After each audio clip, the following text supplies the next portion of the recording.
আসসালামু আলাইকুম। শুরু করতে যাচ্ছি অফিডিয়ান। লিখেছেন আমিনা। কবির চেয়ার টেনে বসে আকাশকে বলল, ওর কাছে জিজ্ঞেস কর সাফানকে। সাফানকে ও কিভাবে চেনে, আর ওর সাথে তার কি সম্পর্ক। আকাশ কবির কথাটা ট্রান্সলেট করে আবুকে বলল। আবু উত্তর কিছু বলল না, দেওয়ালে হেলান দিয়ে চোখ বুজে পড়ে রইল। কবির কিছুক্ষণ চুপ করে আবুর মুখের দিকে তাকিয়ে রইল উত্তরের আশায়। তারপর আবার আকাশকে দিয়ে তাগিদ দিল আবুকে কথা বলার জন্য। আবু ওইভাবে বসে চোখ বুজে রেখে নিজের সাথে বিড়বিড় করে কথা বলতে থাকলো।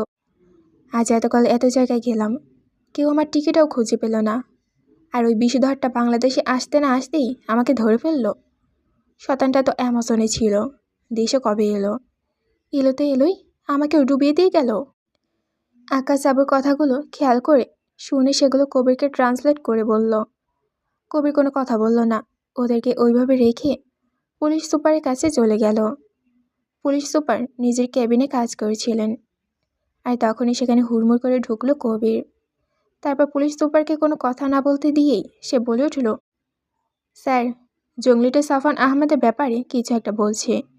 আপনি একটু আসুন, এসে একটু বোঝার চেষ্টা করুন। আমার মনে হয় সাফান আহমেদের সাথে এই কেসের কোথাও না কোথাও একটা কানেকশন আছে। ইস্তাক আহমেদের ওই কেসগুলো তো আপনি হ্যান্ডেল করেছিলেন, তাই আপনি ভালোভাবে বুঝবেন ব্যাপারটা কি। পুলিশ সুপার সাফান আহমেদ নামটা শোনার পরই চমকালো। তারপর জিজ্ঞেস করলো, কি বলেছে বুড়োটা সাফানের ব্যাপারে? কবির আবুর বলা কথাটা হুবহু বলল পুলিশ সুপারকে। পুলিশ সুপার কথাটা শুনেই দাঁড়িয়ে পড়ল। সাফান আহমেদ বেঁচে থাকতে পারে, আবার বাংলাদেশেও আসতে পারে, এই খবরটা শোনা মাত্রই তাই চোখ মুখে ঝিলিক দিয়ে উঠল। সে প্রস্তুতি নিল কবিরের সাথে সেলে যাওয়ার জন্য, কিন্তু তখনই থানার বাইরে হই হুল্লোড় পড়ে গেল। কি হচ্ছে দেখার জন্য পুলিশ সুপার আর কবির দুজনে কেবিন থেকে বের হয়ে আসলো। তখনই একজন কনস্টেবল এসে পুলিশ সুপারের সামনে দাঁড়িয়ে বলল, স্যার, সাংবাদিকরা এসে ভিড় জমিয়েছে থানার সামনে। কেউ এই জঙ্গলিগুলোকে ধরার খবর ফাঁস করে দিয়েছে ওদের কাছে। সাংবাদিকগুলো এই খবর শুনে চলে এসেছে। পুলিশ সুপার রাগের চোটে হাত মুষ্টিবদ্ধ করে ধরলেন। কবির অবাক গলায় বলল, কিন্তু এ খবর কে বাইরে বলল স্যার? আমরা তো হাতে গোনা কয়েকজন জানি ওদের সম্পর্কে, আর যারা যারা জানি তারা সবাই আমাদের বিশ্বস্ত। তাহলে এই খবরটা বাইরে লিক করলো কে? পুলিশ সুপার কিছুক্ষণ নীরব থেকে কবিরের দিকে ফিরে উত্তর দিলেন, আমাদের সাথে একজন ট্রাউটার আছে কবির, যে আমাদের সব গোপন তথ্য বাইরে পাচার করে দেয় অর্থের লোভে। এর আগেও বহুবার সে এই কাজ করেছে, এমনকি সাফান আহমেদকে হারিয়ে ফেলার পেছনে সেই দায়ী। এই ট্রাইটরটা আসলে কি সেটা আমাদের খুঁজে বের করতে হবে খুব দ্রুতই। তারপর তার উপযুক্ত শাস্তি নিশ্চিত করতে হবে, তবে আমি শান্তি পাব। কথাগুলো বলেই পুলিশ সুপার সাংবাদিকদের প্রশ্নের উত্তর দেওয়ার জন্য বাইরে চলে গেল। কবিরে গেল তার পেছন পেছন। পুলিশ সুপার বাইরে বের হতেই সাংবাদিকরা জেকে ধরল তাকে। কনস্টেবলগুলো কড়া দিয়ে সাংবাদিকদেরকে আটকে রেখেছে। ভিড়ের মধ্যে থেকে একজন সাংবাদিক পুলিশ সুপারকে উদ্দেশ্য করে প্রশ্ন ছুড়ল, স্যার, আপনারা অপরাধীদেরকে ধরেছেন, কিন্তু কাউকে কিছু জানাননি কেন? অন্য একজন প্রশ্ন করল, স্যার, আমরা জেনেছি অপরাধীরা সংখ্যায় অনেক। আপনারা কি সবাইকে ধরতে পেরেছেন? আপনাদের ভেতরে কি গোলাগুলি হয়েছিল? তার প্রশ্ন শেষ হতে না হতে অন্য আরেকজন প্রশ্ন ছুড়ল, আমরা শুনেছি অপরাধীরা নাকি নরখাদক। বিষয়টা কতটুকু সত্য? আর যদি সেটা সত্যি হয়ে থাকে তাহলে তো অপরাধীদের একজনকেও বাইরে রাখা জনগণের জন্য হুমকি স্বরূপ। এই বিষয়ে আপনি কি বলবেন? সাংবাদিকদের প্রশ্নে জর্জরিত হয়ে উঠল পুলিশ সুপার। এতগুলো প্রশ্ন একসাথে শুনে তিনি কি করবেন বুঝতে পারলেন না। ওনার মাথায় বিন্দু বিন্দু ঘাম দেখা গেল। এদিক ওদিক অসহায় দৃষ্টিতে তাকিয়ে কার প্রশ্নের উত্তর আগে দেবেন সেটা হিসাব করতে লাগলেন মনে মনে। কিন্তু কবির এসে তাকে এই সিচুয়েশন থেকে উদ্ধার করল। পুলিশ সুপারের পেছন থেকে হেঁটে সামনে এগিয়ে এলো সে। এসে সাংবাদিকদেরকে নীরব হতে বলল সে। তারপর বলল, আমরা এখনও এই কেসের বিষয়টি পুরোপুরি উদ্ঘাটন করতে পারিনি। অপরাধীরা সবাই আমাদের আন্ডারই আছে, জীবিত বা মৃত। পুরোপুরি ইনভেস্টিগেশন করে তাদের থেকে অজানা তথ্যগুলো জেনে আপনাদেরকে জানানো হবে, আর সেটা রাতের ভেতরেই ইনশাল্লাহ। ততক্ষণ আপনারা একটু ধৈর্য ধরুন আর রং চটা মাখিয়ে ভুয়া নিউজ ছাড়ার থেকে বিরত থাকুন। ধন্যবাদ। বলিস পুলিশ সুপারকে নিয়ে কবির ভেতরে চলে গেল। সাংবাদিকগুলো মুখ ভোঁতা করে দাঁড়িয়ে রইল আর নিজেদের ভেতর ফুসুর ফুসুর করতে থাকলো। ওদের কর্মকাণ্ডে বিরক্ত হয়ে একজন কনস্টেবল তাদেরকে বলল, শুনতে পাননি? রাতের ভেতর আপনাদেরকে জানানো হবে। তাহলে এখানে খাম্বার মতো দাঁড়িয়ে আছেন কেন? নিজেদের কাছে যান। সাংবাদিকগুলো কনস্টেবলটাকে কিছুক্ষণ গরম চোখ দিয়ে তাকালো। তারপর সবাই এদিক সেদিক চলে গেল। কবির পুলিশ সুপারকে নিয়ে সোজা গেল আবু আর আকাশকে যেখানে রাখা হয়েছে সেখানে। সেলে ঢোকার আগে কবির নিজের ফোন বের করলো। তারপর পুলিশ সুপারের উদ্দেশ্যে বলল, স্যার, আপনাকে না জানি আমি একটা কাজ করে ফেলেছি। আফতাবের দেখার সুবিধার্থে আমি আর আমার এক ফ্রেন্ডকে নিয়ে কিছু বিষয়ে আলোচনা করেছিলাম। তারপর আমার ফ্রেন্ডকে দিয়ে সাদাত হোসেনের সহ ইস্তাক আহমেদের পরিবারের বেশ কয়েকজনের ফটোশ্যুট করে এনেছি। ফটো আমার কাছেই চলে এসেছে। এখন আপনি অনুমতি দিলে আফতাবকে দেখাবো।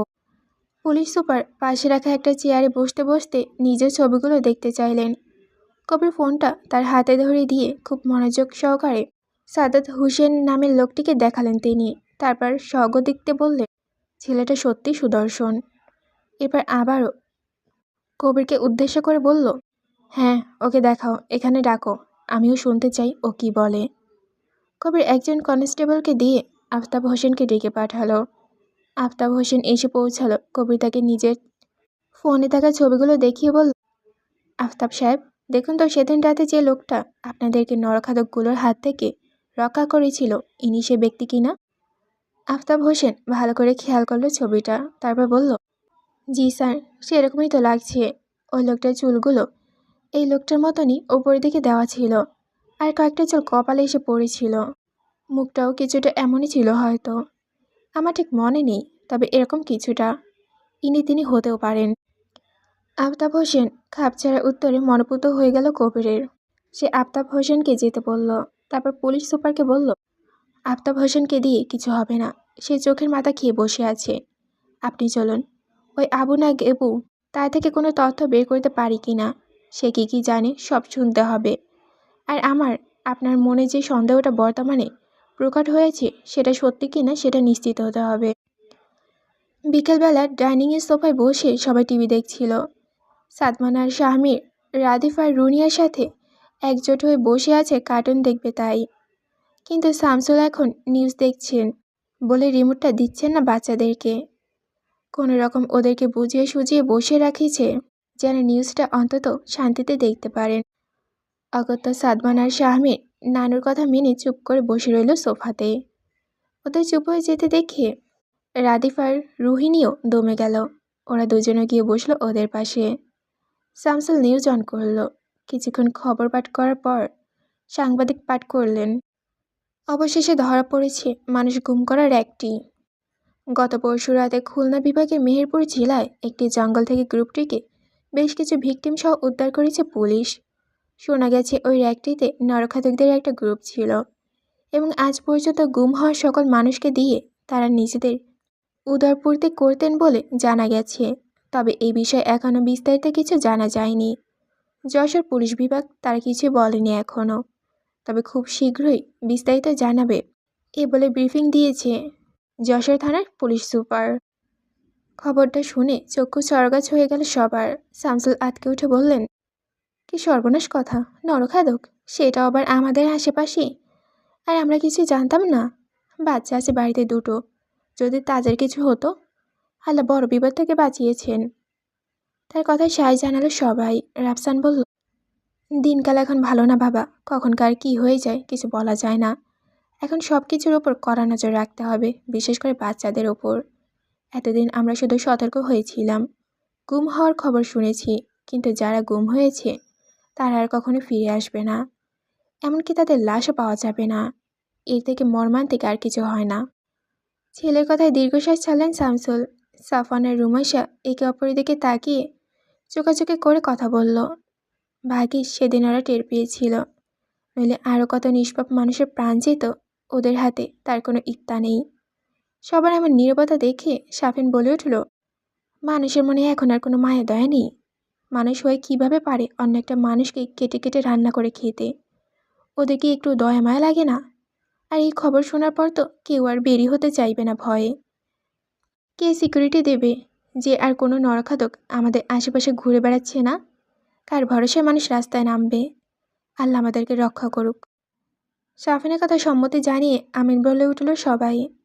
তারপর আবারও নীরবতা হয়ে গেল। বাচ্চাগুলো এই খবর শুনে কেমন যেন মিইয়ে গেল। কয়েক মিনিট আগেও যে এই দূরপন্না উঠে গিয়েছিল তাদের মধ্যে, তার এখন নীরব। বাবার গা ঘেঁষে দাঁড়িয়ে রয়েছে সাদমান আর শাহমীর। সাফান ওদের দুই হাতে নিজের কোলে তুলে নিয়ে পায়ের ওপরে বসিয়ে দিল। রায়শা আয়শার কোলে ঘুম ঘুম ভাব নিয়ে বসে বসে পিটপিট করে তাকিয়ে রয়েছে সবার দিকে। নীরবতা ভেঙে সাফওয়ান শাফিনের উদ্দেশ্যে বলল, আমাদের এখন বেরোতে হবে শাফিন, বিকাল পড়ে গিয়েছে, আর দেরি করলে তখন সন্ধ্যা নেমে যাবে। এই পরিস্থিতিতে বাইরে থাকা কারো পক্ষেই ঠিক হবে না। শাফিন ভাইয়ের কথায় সম্মতি জানিয়ে সোনিয়ার উদ্দেশ্যে বলল, তুমি এর আপু গুছিয়ে নাও, আমরা সকাল সকালই বের হই। আয়শা ওদের কথায় সহমত পোষণ করে বললেন, হ্যাঁ সেই ভালো হবে, যে অবস্থা দেখছি তাতে এখন তো দিনের বেলাতেও বের হতেও ভয় লাগছে। বাচ্চাদেরকে নিয়ে যত তাড়াতাড়ি পারো তত তাড়াতাড়ি বের হও তোমরা। আর এখন আবার বাচ্চাদেরকে নিয়ে বেশি চিন্তা হচ্ছে। বাচ্চা দুটো স্কুলে যায় রোজ, আফসানা গিয়ে দিয়ে আসে আবার নিয়েও আসে। কিন্তু ওই রকম যদি কখনো হয় তখন কি হবে ভাবতে পারছো? হাল আমাদের উপর রহমত করুন। আশার কথায় সাফান বলে উঠল, এখন থেকে সাবধানে থাকবেন মামি, চোখ কান খোলা রাখবেন সর্বদা। মামার বয়স হয়েছে, তার এখন আর আগের মতো শক্তি নেই। রাফসান ছেলে মানুষ, তার সবসময় বাইরে বাইরে থাকা লাগে। বাড়িতে আপনারা দুজন মেয়ে আর বাচ্চারা। বাড়ির গেটগুলো সবসময় দিয়ে রাখবেন, আর রাতের বেলায় পুরোপুরি গেটে লক করার আগে ভালোভাবে চারপাশটা দেখে নেবেন। পিশাচগুলো ধরা পড়েছে ঠিকই, কিন্তু সাবধানতার মান নেই। আয়েশা সাফানের কথায় মাথা নাড়িয়ে সম্মতি জানালো। আর এরপর সাফান শাফিন দুইজনে চলে গেল রেডি হতে। এখন বের না হলে রাত নেমে যাবে। বিকাল 5টা নাগাদ ওরে বের হয়ে পড়ল সবাই। সাদমান আর শামিরকে এবার সাফান নিজের সাথেই নিল, আর শাফিন আর সোনিয়াকে নিজেদের মতো ছেড়ে দিল। নিজের কেবিনে থতমত মুখে বসে আছে পুলিশ সুপার। তার সামনে টেবিলের বিপরীত পাশে বসে আছে কবির। দুইজনই চিন্তিত, দুইজনই নীরব। ওরা খানিকক্ষণ পূর্বে যেটা জেনেছে সেটা আসলে ভালো সংবাদ নাকি খারাপ সংবাদ সেটা ঠাহর করতে পারছে না দুজনে কেউই। নীরবতা ভেঙে পুলিশ সুপার মুখ খুললেন, বললেন, কবির, সাফওয়ানের বিরুদ্ধে কোনো প্রমাণ নেই যে ও একজন মার্ডারার। কোনো প্রমাণ নেই, not even a single one. শুধুমাত্র ইন্টারন্যাশনাল লেভেলের লোকগুলোই জানে এর সত্য। আজ পর্যন্ত সাফওয়ানের বিরুদ্ধে কোনো পুলিশ কেস হয়নি, একটাও না। কেউ সন্দেহবশত তার সম্পর্কে কিছু বলেও নি। কিন্তু আমাদের ভেতরকার কোনো এক ডগের বাচ্চার জন্য বেচারা নিজের দেশ, পরিবার, আত্মীয় স্বজন সবই হারালো। কবির কিছুক্ষণ চুপ থেকে পুলিশ সুপারকে বল, তাহলে এখন কি করবেন? সাফওয়ানকে সামনে আনবেন? এই পুরো মিশনটার কৃতিত্ব দেবেন তার? দেশবাসীর জানা উচিত যে যাদের আর যাকে তারা এতদিন মিথ্যা অপবাদে জের ধরে দেশ ছাড়া করেছিল, আজ সেই তাদেরকে এই বিশাল নরখাদকের গোষ্ঠীর হাত থেকে বাঁচিয়েছে। সে লোকটা অ্যামাজনে ওই সাথে পরিবেশে কতগুলো বছরই না কাটিয়ে দিয়েছে বউ বাচ্চা নিয়ে। নিজের নাম পরিচয় সব কিছু পরিবর্তন করলো বেঁচে থাকার তাগিদে। কিন্তু সব থেকে আশ্চর্যের বিষয় কি জানেন? এত কিছুর পরও সে হাল ছাড়েনি। সব কিছু পেছনে ফেলে সে ঠিকই উপরে উঠে গেছে, নিজের বিজনেস দাঁড় করিয়েছে, নিজস্ব কোম্পানি খুলেছে। আমার ফোনে ওদের গাড়ি ছবিটা দেখেছিলেন নিশ্চিত, ল্যাম্বরগিনি। কেউ তাকে থামিয়ে রাখতে পারেনি। সে তার লক্ষ্যে ঠিকই পৌঁছে গেল, by hook or by crook. সে কী করছে সেটা কেউ এখন আর দেখতে যাবে না। সে যে একজন সফল ব্যক্তি সেটা এখন মুখ্য বিষয়। পুলিশ সুপার কবিরের কথায় সম্মতি জানিয়ে মাথা নাড়ালো, তারপর বললেন, আমাদের প্রেস খবর দাও। নরখাদের বিষয়টি আমি সাফওয়ান আহমেদের ওপর অর্থাৎ সাদ্দাত হুসেনের পরিচয়টা সবার সামনে খোলাসা করব। লোকটাকে নিজের পরিচয় বেঁচে থাকার অধিকার দেওয়া উচিত।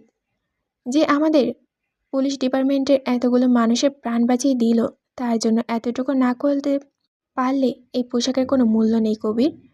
তবে প্রেস ডাকার আগে আমাদেরকে স্বয়ং সাফওয়ান আহমেদের সাথে আগে কথা বলে নিতে হবে। তুমি কি বলো? কবির থেকে প্রশ্ন ছুড়ে দিলেন পুলিশ সুপার। কবির তার কথায় সম্মতি জানিয়ে উত্তর দিল, আপনি ঠিক বলেছেন স্যার। তার সাথে আমাদের কথা বলা উচিত এবং এই বিষয়ে বিস্তারিত আলোচনা করা উচিত। সে যদি বলে তার পরিচয় রিভিল করে দিতে, তাকে স্বাভাবিকভাবে পরিবার পরিজনদের সাথে একসাথে বেঁচে থাকার সুযোগ করে দিতে, তবে আমরা সেটাই করব। আর যদি সে না চায়, তবে আমরা তার ব্যাপারটা সম্পূর্ণ চেপে গিয়ে নিজেদের মতো করে নরখাদকের গোষ্ঠীটার ব্রিফিং দেব। কবিরের কথা শুনে পুলিশ সুপার বলে উঠলেন, তাহলে চলে যাক। সাফান আহমেদের সাথে আমাদের মিটিংটা আমরা সেরে আসি। বলে নিজের চেয়ার ছেড়ে উঠে দাঁড়ালেন পুলিশ সুপার। আর সে উঠে দাঁড়াতেই কবির হোসেনও উঠে দাঁড়ালো। রাতের খাবারের পর হলরুমের সোফায় বসে গল্প করছিল সবাই। বাড়িতে এখন শুধু ওরা পরিবারের লোকজনগুলোই আছে, তার ছাড়া আর কেউ নেই। হেল্পিং হ্যান্ডও নিজে কাজ শেষ করে বাড়ি চলে গেছে। রাশা রুনিয়ার কোলে ঘুমাচ্ছে। সাদমান আর শাহমির সোনিয়ার সাথে খুনসুটি করছে। ইস্তাক আহমেদ নিজে রুমেই আছেন, ঘুম আসছে তার, তাই সকাল সকাল ঘুমিয়ে গেছেন তিনি। শাফিন, রুমাইশা আর সাফওয়ান তিনজন মিলে গল্প করেছে। আগের সেই দিনগুলোর মতো হাসি তামাশায় মেতে উঠেছে ওরা। রুমাইশা আর সাফওয়ানের বিয়ের পূর্বদিনের গল্পগুলো এখন আলোচনার বিষয়। সাফওয়ান কবে কী করেছে, রুমাইশাকে নিয়ে কোথায় কোথায় গিয়েছে, রুমাইশাদের বাড়িতে কবে কবে গিয়েছে আর কী কী করেছে, এইসব নিয়ে ডিসকাস চলছে। স্মৃতিচারণ করতে করতে নিজেদের ছোটবেলায় ফিরেছে ওরা। সেই দিনগুলো আবারও একবার ছুঁয়ে দেওয়ার চেষ্টায় মেতে আছে ওরা তিনজন। এমন সময় কলিং বেল বেজে উঠল বাইরে। চমকে তাকালো সবাই সেদিকে। এত রাতে তো কারো আসার কথা নয়, তাহলে কি এলো অসময়ে? সোনিয়া উঠে দেখতে যাচ্ছিল, কিন্তু সাফান থামিয়ে দিল ওকে। তারপর নিজে গিয়ে দরজাটা খুলল ও। আর খুলতেই দেখতে পেল দুজন লোক দাঁড়িয়ে আছে। দুজনের ভেতরে একজন পৌর, অন্যজন তরুণ। শাফিন এদেরকে আগে কখনো দেখেছে বলে মনে পড়ছে না। সন্দেহপূর্ণ দৃষ্টি লোকগুলোর দিকে তাকিয়ে ও জিজ্ঞেস করল, জি, আপনারা কারা আর কাকে চান? লোক দুটির ভেতরে পৌরজন উত্তর দিল, সাদ্দাত হুসেনের সাথে দেখা করতে এসেছি আমরা, ব্যাপারটা খুব জরুরি। শাফিন বুড়োকুচকে তাকালো ওদের দিকে, তারপর আবারও জিজ্ঞেস করল, পরিচয় দিন আপনাদের, আপনারা কারা, কোথা থেকে এসেছেন, আর আপনাদের পেশা কি? শাফিনকে দরজায় দাঁড়িয়ে কথা বলতে দেখে সাফান এগিয়ে গেল সেখানে। সাফানকে দেখে লোক দুজন যেন খুশি হলো অনেক। তারপর সাফানকে উদ্দেশ্য করে বলল, সাদ্দাত হোসেন, আপনার সাথে আমাদের খুব গুরুত্বপূর্ণ কথা আছে। আপনি অনুমতি দিলে আমরা ভেতরে আসতে চাই, কারণ কথাগুলো বাইরে দাঁড়িয়ে বলার মতো কথা নয়।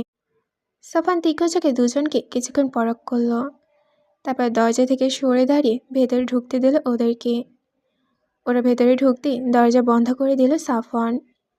আর এরপরে লোক দুটো নিজেদের পকেট থেকে নিজেদের আইডি কার্ড বের করে সাফওয়ানের সামনে ধরে রাখলো।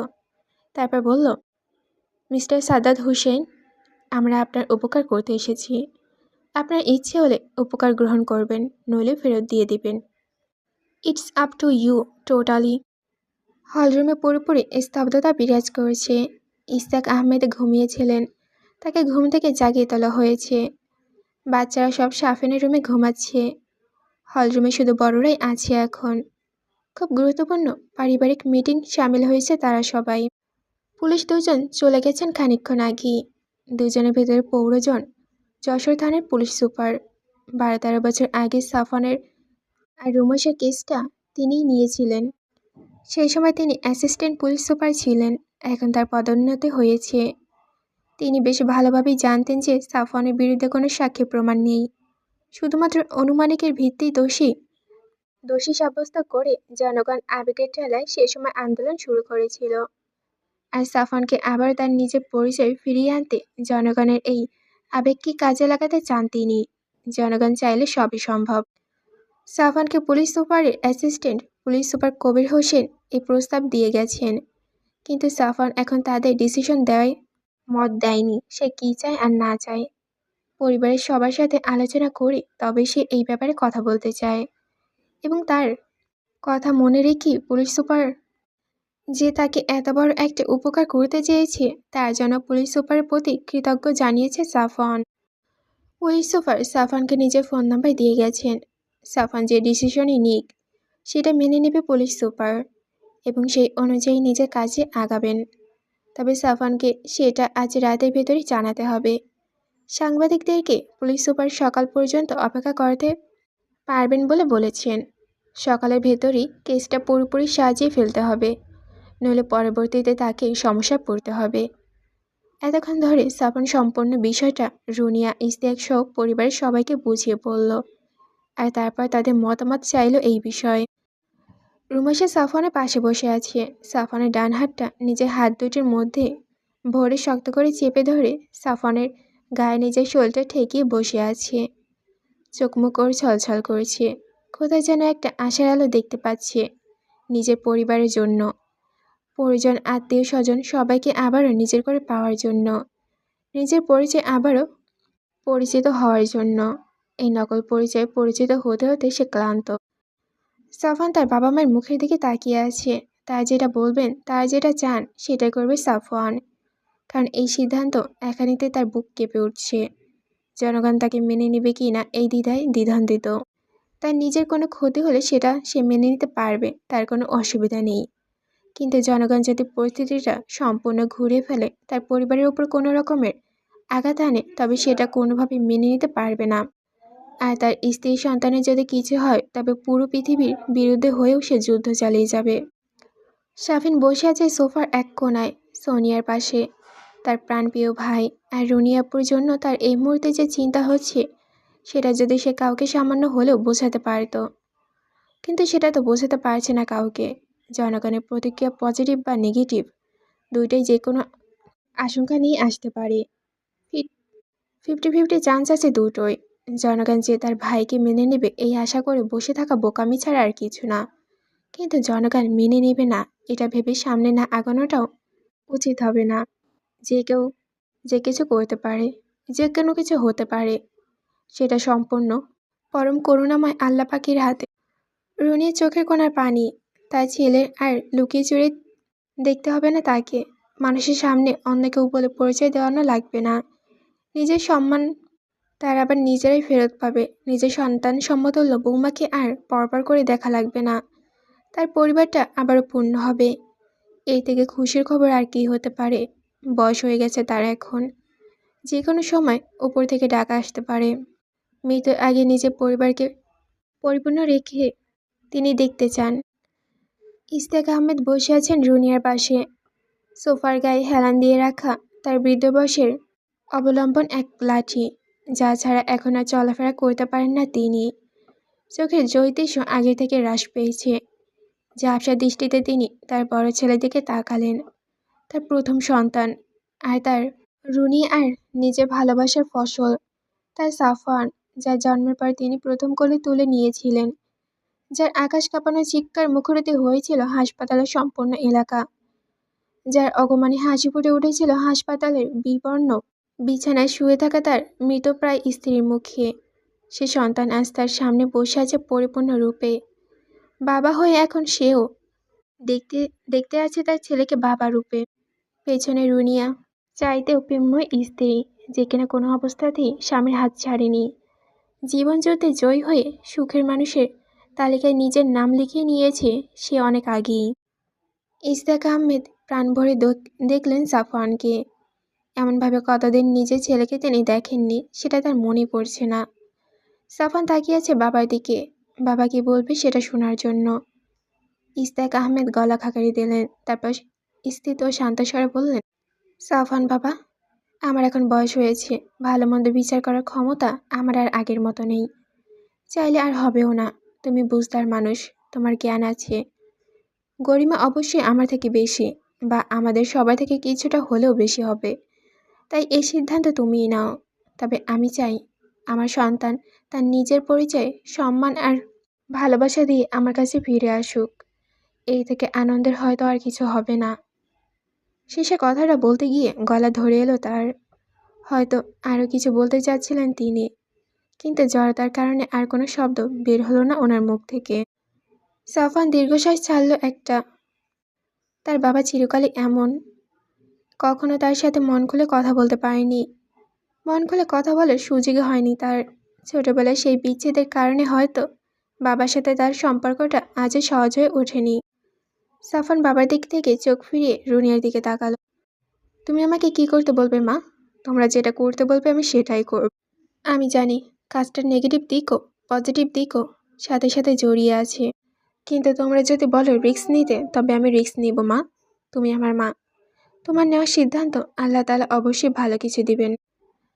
সাফওয়ান থেমে থেমে বলা কথাগুলো শুনল রুনিয়া। রুনিয়া ছেলের মুখের দিকে তাকালেন। তার এই সন্তানকে গর্ভে ধরে তিনি যতটা কষ্ট করেছিলেন, ততটা ভুগেছিলেন, যতটা ব্যথা পেয়েছিলেন, সব এক নিমিষে উবে গিয়েছে তার সন্তানের চাঁদের মতো মুখখানা দেখে। সে প্রথম মা হওয়ার অনুভূতি, সেই ছোট ছোট হাত, কুটি কুটি পা, একটুখানি একটা নাক, বুকের ভেতর ছোট্ট হৃৎপিণ্ডটা, লাফালাফি সব কিছু যেন এখনো তার চোখে ভাসছে, যেন সেগুলো সেদিনের ঘটনা। অতীত মনে পড়ে যেতেই আঁচলের খুঁটি দিয়ে চোখের কোণাটা মুছে নিলেন তিনি। তারপর বললেন, আমি জানি না কোনটা করলে ভালো হবে আর কোনটা করলে খারাপ, তবে আমি আমার বড় ছেলেকে আবারও আমার কাছে ফেরত চাই। আবার আগের মতো করে এই বাড়িতে হই হুল্লোড় দেখতে চাই আমি। আমার রুমির খিলখিলে হাসি শুনতে চাই আমি। তোমার সাথে ওর খুনসুটি দেখতে চাই চোখ ভরে। নাতিপুতগুলোকে নিজের চোখের সামনে দেখতে চাই সারাক্ষণ। তাদেরকে আদর করতে চাই মন ভরে। তাই জন্য যেটা করা লাগে সেটাই করো তুমি। বলতে বলতে রুনিয়ার চোখ জোড়া পূর্ণ হয়ে গেল লোনা পানিতে। সাফান দেখল সেটা, নীরব হয়ে রইল ও। চোখেতে পাশে ফিরে একবার তাকালো গায়ে লেপ্টে থাকা রুমাসার দিকে। পুলিশ সুপারের অফারটা শোনার পর থেকে রুমাসা কেমন যেন চুপচাপ হয়ে আছে। কোনো একটা অজানা আশঙ্কায় তার বুকের ভেতরটা কেঁপে উঠছে বারবার। মন বলে উঠছে সব কিছু ভালো হবে তো, আবার বিচ্ছেদ তাদেরকে আলাদা করে দিবে না তো। সাফান তার স্ত্রীর এই নীরবতার কারণ টের পাচ্ছে বেশ ভালোভাবেই। নিজের ডান হাতটা এখনও রুমিয়ার দখলেই আছে।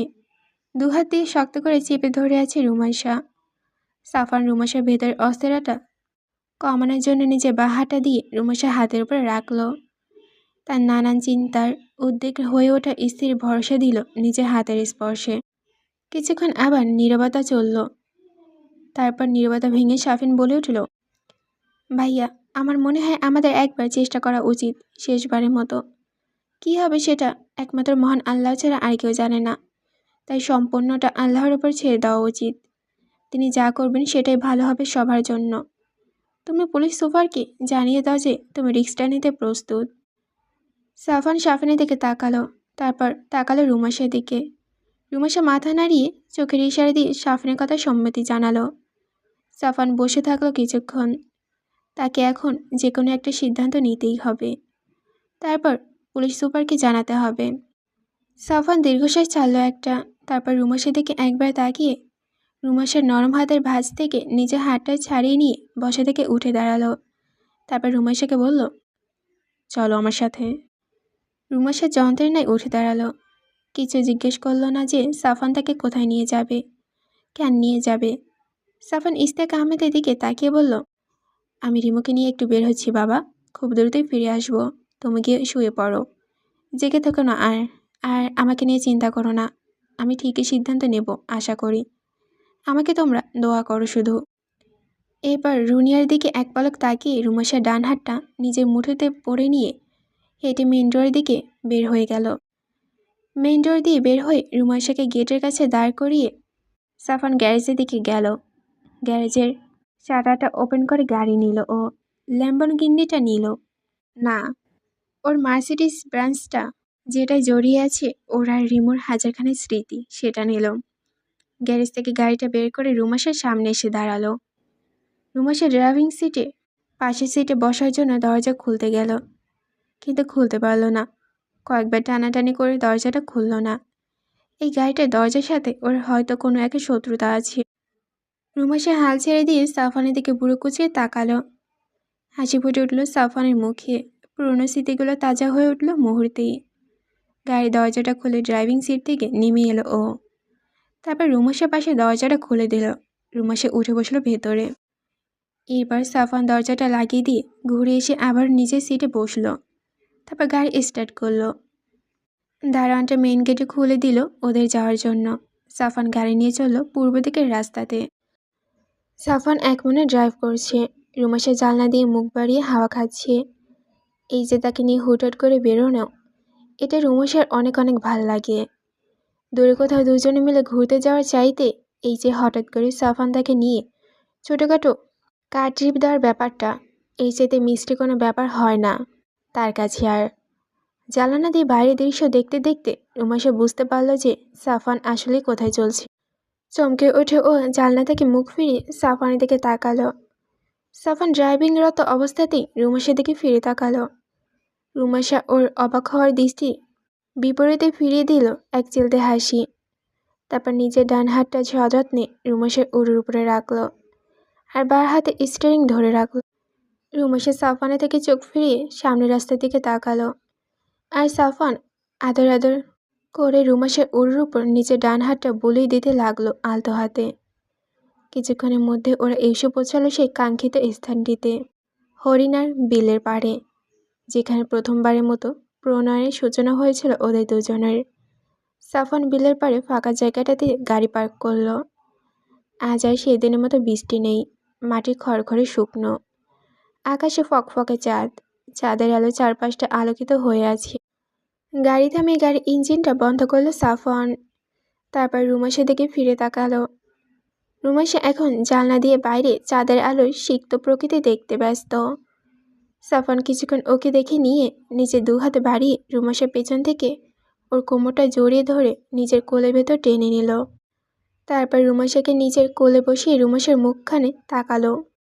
তারপর রুমাশা থেকে চোখ ফিরিয়ে নিয়ে নিজের চোখ থেকে লেন্স আর মুখের ভেতর থেকে আর্টিফিশিয়াল টাংটা খুলে নির্দিষ্ট স্থানে রাখলো। অন্ধকারের ভেতরে ঝলমলে উঠল ওর উজ্জ্বল ধূসর সবুজ রঙের চোখ জোড়া। রুমাশা অপলক দেখতে থাকলো সাফানের ওই চোখ ধরার ধাঁধানো সৌন্দর্য। নিজের লেন্স জোড়া খুলে ফেলে সাফানের হাত দিয়ে সাফান রুমাশার হাত ধরল। তারপর রুমাশার চোখ দুটো থেকেও তার লেন্স খুলে ফেলতে বলল। কোনো বাক্য ব্যয় না করে রুমাশা নিজের চোখ থেকে লেন্স জোড়া খুলে নির্দিষ্ট স্থানে রেখে দিল। ওর সবুজা হলুদে চোখ জোড়া দুধতে চড়াতে লাগলো গাড়ির ভেতর। রুমাশা ওই চোখ জোড়ার দিকে কিছুক্ষণ তাকিয়ে থেকে সাফান নিজের দুহাতে আঁকড়ে ধরল রুমাশার কোমর। তারপর রুমাশার শরীর বুকের উপর নিজের মাথাটা ঠেকিয়ে পরমাবেশে চোখ জোড়া বন্ধ করে নিল। অদ্ভুত এক প্রশান্তি ছেয়ে গেল তার সমস্ত শরীর আর মন। রুমাশা সাফানের ওই ঝাঁকড়া চুলের ভেতর দিয়ে আলতা করে নিজের হাতটা চালান করে দিল। আঙ্গুলের ফাঁকে ফাঁকে সাফানের চুলগুলো নিয়ে আলতা করে টেনে দিতে থাকলো। কিছুক্ষণ চুপ থেকে সাফান ওইভাবেই চোখ বন্ধ রেখে বলল, রিমো, তুমি আমার সব কিছু, বর্তমানে তুমি আমাকে কি করতে বলো? কি করব আমি? আমি আহনাফ হাসানকে কি জানাবো? আমি যদি একবার একা হতাম, তুমি যদি না থাকতে, বাচ্চারা যদি না থাকতো, তাহলে আমি কোনো কিছু পরোয়া করতাম না। কিন্তু আমার যদি কিছু হয়ে যায়, তাহলে তোমার কি হবে? কি করবে তুমি? আমার বাচ্চাগুলো কি হবে? আমি কিভাবে থাকবো তোমাদের ছাড়া? সাফান রুমাশার বুকের সাথে নিজেকে আরও শক্ত করে জড়িয়ে নিল। রুমাশা সাফানের মাথা থেকে হাত সরিয়ে নিজের দু হাতে নিজের বুক থেকে সাফানের চোয়ালদয় ধরে উঁচু করে নিজের দিকে ফেরালো। তারপর সাফানের চোখে চোখ রেখে শান্ত নরম গলায় বলল, কিছু হবে না সাফান, তুমি চিন্তা করো না। আমাদের সাথে ভালো কিছু হবে। আমাদের এতদিনের ধৈর্য, এত কষ্টের ফল আল্লাহ তাআলা আমাদেরকে দিবেন অবশ্যই। তিনি যা করবেন ভালোর জন্যই করবেন। আর তাছাড়া ফুপ্পি ফুপ্পা, বাবা মা সবাই দোয়া আছে আমাদের সাথে। আফসানা, রাফসান ভাই সবাই আছেন আমাদের সাথে। আহনাফ হাসানও নিজের যথাসম্ভব চেষ্টা করেছেন আমাদের জন্য। তা যদি না হতো তাহলে উনি এত রাতে আমাদের কাছে ছুটে আসতেন না। ব্যাপারটা সম্পর্কে সম্পূর্ণ উপেক্ষা করে নিজের কাজ চালিয়ে যেতে পারতেন, কিন্তু তিনি তা করেননি। আর তোমার বিরুদ্ধে কোনো প্রমাণও নেই কারো কাছে, কিন্তু তোমার সপক্ষে প্রমাণ আছে অনেক। তাই তোমার দুশ্চিন্তা করার কোনো কারণই নেই। তুমি পুলিশ সুপারকে বলে দাও যে তুমি রিস্ক নিতে রাজি, তার উপকার গ্রহণ করতে রাজি, বাকিটা আল্লাহর ভরসা। সাফান রুমাশার দিকে তাকিয়ে রইল। এই মেয়েটা শুধুমাত্র তার দিকে তাকিয়ে সব কিছু ছেড়েছে। পরিবার, পরিজন, আত্মীয় স্বজন, আত্মপরিচয়, সব কিছু সব। ওই জলজলে চোখ, মেরুন রঙা চুলওয়ালা উজ্জ্বল শ্যামবর্ণের রঙের মেয়েটা তার একমাত্র ভরসার স্থল। এই মেয়েটার চোখের দিকে তাকিয়ে সে অনন্তকাল কাটিয়ে দেবে। তার শান্তি, তার সুখ, তার বন্ধু, তার আশ্রয়স্থল, তার মন খারাপের ওষুধ, সব এই মেয়েটি। একে সে কীভাবে নিরাশ করবে, কিভাবে ওর চাওয়া সে উপেক্ষা করবে? সাফান রুমাশার মুখের উপর থেকে চোখ সরালো। তারপর কারের ডেস্কের উপর রাখা ফোনটা হাতে তুলে নিল। এবার ফোন অন করে পুলিশ সুপারের দিয়ে যা নাম্বারটাতে ডায়াল করলো। কয়েকবার রিং হতে কলটা রিসিভ করলো পুলিশ সুপার। তারপর বলে উঠলেন, যশোর থানা থেকে পুলিশ সুপার আহানাফ মির্জা বলছি। বলুন, আপনার কি সাহায্য করতে পারি? সাফান রুমাশার দিকে চকিত একবার তাকালো, তারপর চেনা চেনা গম্ভীর স্বরে উত্তর দিল, সাফান আহমেদ বলছি। আহনাফ হাসান চমকে উঠলেন যেন। কিছুটা উত্তেজিত হয়ে তিনি বললেন, সাফান আহমেদ, জি বলুন। আপনার ফোনের অপেক্ষায় বসে আছি আমরা অনেকক্ষণ থেকেই। আপনার সিদ্ধান্ত শুনে আমরা ফাইনাল ডিসিশন নেব আর ফাইলটা রেডি করব। সাফান রুমাশার দিকে তাকালো আরও একবার। রুমাশা ইশারায় ওকে সম্মতি দিয়ে বলল, সম্মতি জানাতে। সেদিকে তাকিয়ে কিছুক্ষণ চুপ থেকে সাফান বলে উঠল, আমি রিস্ক নিতে রাজি আছি। এখন আপনার যা যা করার প্রয়োজন তা আপনি করতে পারেন। আর সাংবাদিকদেরকে তাদের সামনে ব্রিফিং দেওয়ার আগে আমাকে আরও একবার ইনফর্ম করবেন। আহনাফ হাসান বলে উঠলেন, জি অবশ্যই, আপনাকে ইনফর্ম করে আমরা তাদেরকে জানাবো। আপনি কোনো চিন্তা করবেন না। আপনাকে আবারও এই দেশের মাটিতে সসম্মানে মাথা তুলে দাঁড়ানোর ব্যবস্থা করাটা আমি আমার দায়িত্ব হিসেবে গ্রহণ করছি। আমি এবার এই দায়িত্ব পালন করার সর্বোচ্চ চেষ্টা করব। আপনি চিন্তায় একদমই থাকবেন না, আপনি নিশ্চিন্তে থাকতে পারেন। সাফান কৃতজ্ঞ জানিয়ে বলল, আপনাকে অনেক অনেক ধন্যবাদ আহনাফ হাসান মির্জা। আমি ভালো কিছু প্রত্যাশায় রইলাম। আহনাফ হাসান বললেন, ধন্যবাদ আপনার পাওয়া সাফান।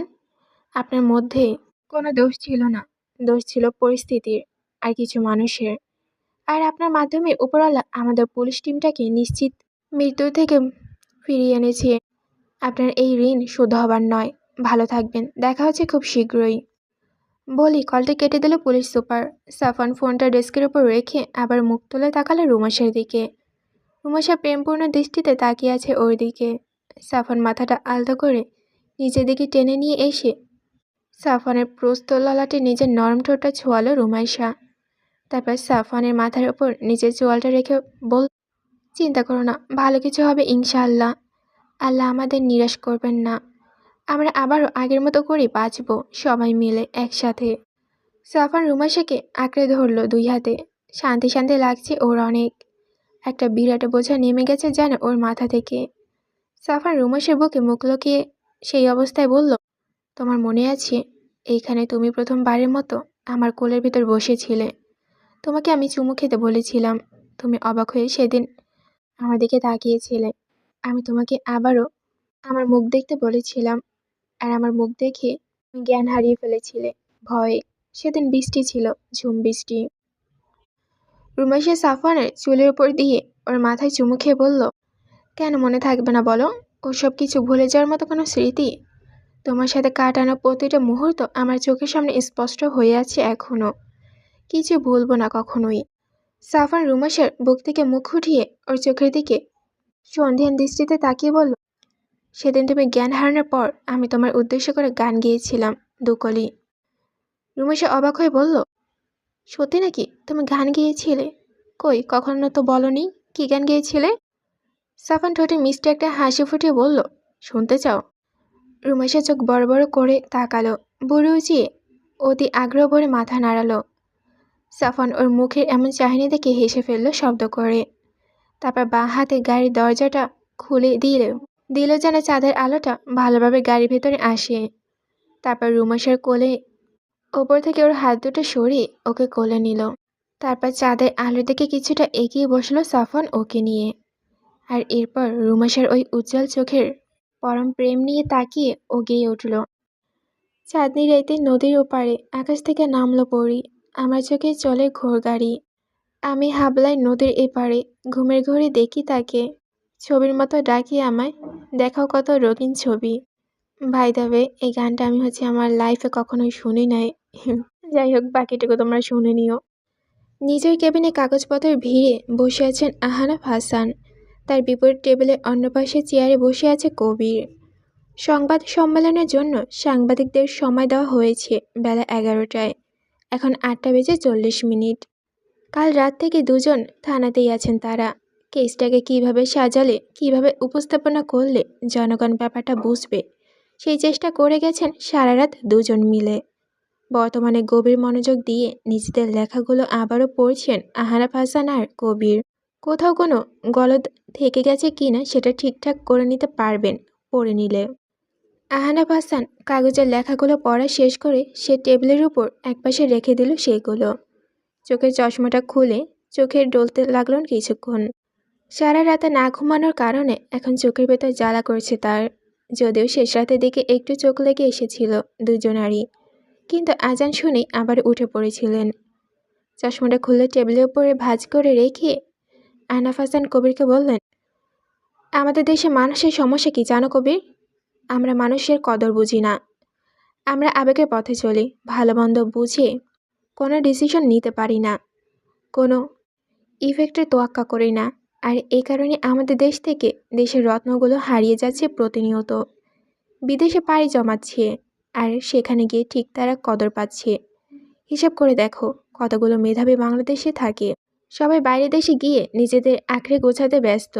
ব্যতিক্রম অবশ্য আছে, কিন্তু অধিকাংশ বাইরে যাওয়ার চিন্তা ভাবনা নিয়েই আগায়, কারণ এই দেশে না চাকরি পর্যাপ্ত ব্যবস্থা আছে আর না মানুষের কদর। আমরা যদি কদর করতে জানতাম তাহলে হয়তো সেই সমস্ত জেমগুলো আজ আমাদের দেশেই থাকতো। সাফওয়ান আহমেদ, তাকেই দেখো, সে দেশে ফিরেছিল ঠিকই, কিন্তু মানুষের কদর করলো না তাকে। অথচ সে বাইরের দেশে গিয়ে নিজের একটা কোম্পানি খুলে ফেলেছে। ওই কোম্পানিটা যদি আজ এই দেশে থাকতো তাহলে আমরা ওই ঔষধে লাভবান না হতাম। আমাদের দেশের টাকার রিপ্রেজেন্ট করতে পারতাম ওই কোম্পানিটার মাধ্যমে। আহনাফ হাসানের কথায় কবির বলল, আপনি ঠিক বলেছেন স্যার, আমরা মানুষদের কদর জানি না। আমাদের আজকাল সংবাদ সম্মেলনের পরও দেখবেন কিছু মানুষ তখনও সাফওয়ান আহমেদের বিরুদ্ধে কথা বলছে।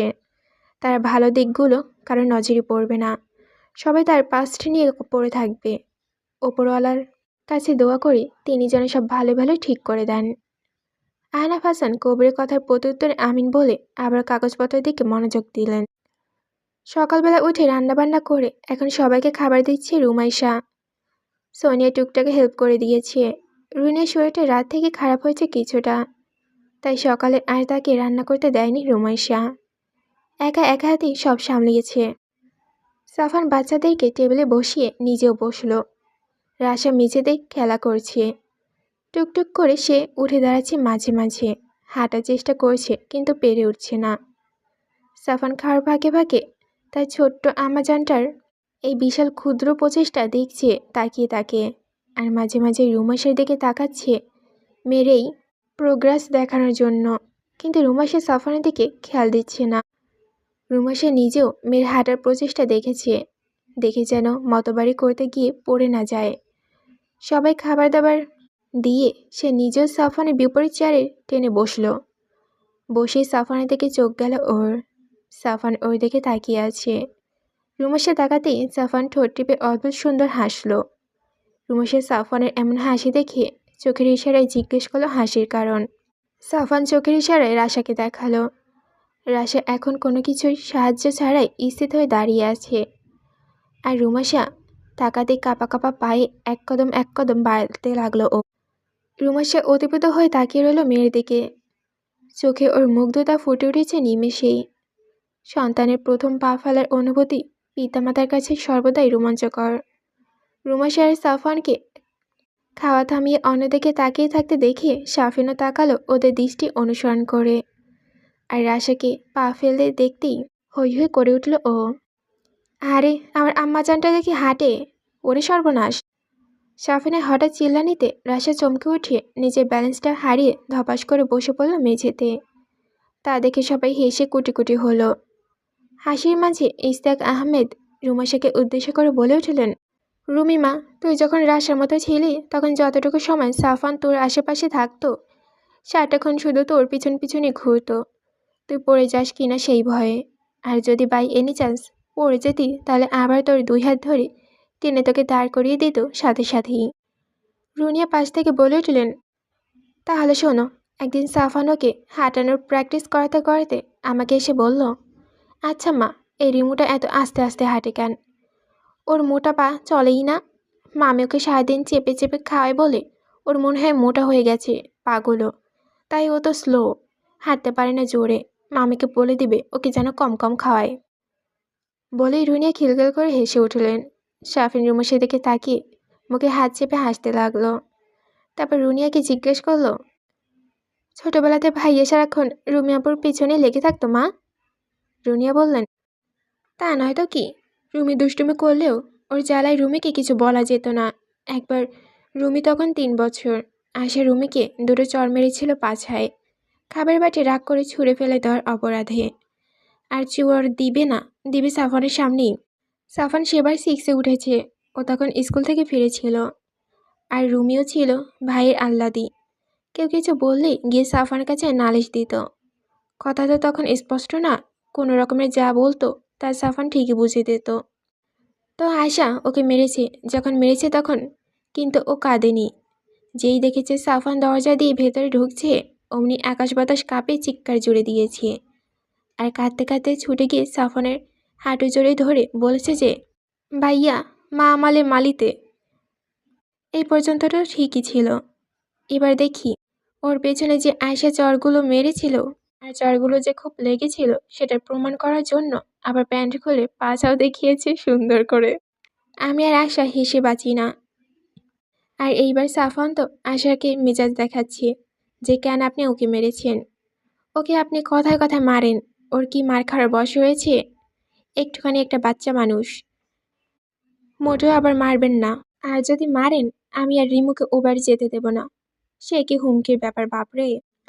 শাফিন আর সোনিয়া রুমাশার পাচার কাহিনী শুনে হাসতে হাসতে গড়াগড়ি খাচ্ছে। রুমাশা লজ্জা পেয়ে চুপ করে আছে প্লেটের দিকে তাকিয়ে। আর সাফান রুমাশার দিকে তাকিয়ে গোফের তলে হাসছে। রুমাশা চকিতে একবার চোখ পড়ল সাফানের দিকে। আর চোখ পড়তেই সাফান ঠোঁট নাড়িয়ে কোনো শব্দ না করে বলল, এ হে, তোমার পাচা দেখিয়ে দিয়েছ আমাকে, ছি ছি। সাফানের এমন কথায় গা জ্বলে গেল রুমাইশার। সাফানকে টেবিলের নিচ দিয়েই পা দিয়ে একটা গুঁতা দিল ও জোরে সরে। তারপর চোখ পাকিয়ে সাফানের মতো করে বলল, এমন নাটক করছেন যেন জীবনে আর কোনোদিন দেখেননি, অসভ্য লোক কোথাকার। সাফান রুমাইশার চোখ পাকানো দেখে আর কথা শুনে হেসে উঠল। রুমাইশা কটমট করে তাকিয়ে রইল ওর দিকে। তারপর রুনিয়ার উদ্দেশ্যে অভিযোগের সুরে বলল, ফুপ্পি, তুমি মোটেও এত মানুষের সামনে আমার ইজ্জত নিয়ে টানাটানি লাগাতে পারো না। এই টপিকে এখনই বন্ধ করো বলছি, নইলে কিন্তু আমি উঠে গেলাম। রুনিয়া নিজেও হাসছিলেন। রুমাইশার কথায় হাসি থামিয়ে বললেন, আচ্ছা আর বলছি না, তুই খেয়ে নে। কিন্তু তার মুখে হাসি লেগেই রইল।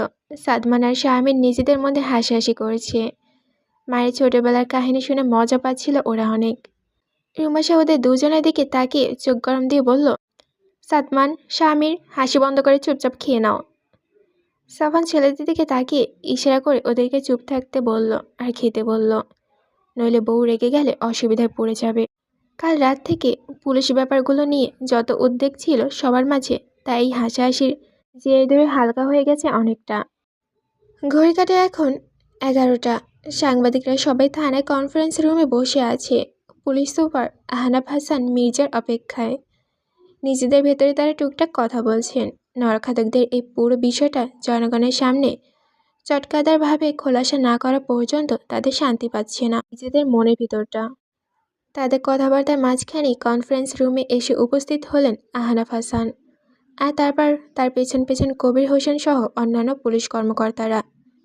আহনাফ হাসান এসে সাংবাদিকদের সামনে মাইক্রোফোনে রাখা টেবিলে চেয়ার টেনে বসল। তারপর সবাইকে সালাম জানিয়ে কনফারেন্স শুরু করলেন। সাংবাদিকদের উদ্দেশ্যে তিনি বললেন, এই কেস সম্পর্কে আমি সব তথ্য একে একে আপনাদেরকে জানাবো। আপনারা আমার কথার মাঝখানে কোনো প্রশ্ন করবেন না। আমার কথাগুলো পুরোপুরি শেষ হওয়া পর্যন্ত আপনাদের কোনো প্রশ্ন থাকে তাহলে শেষ করার পরে করবেন।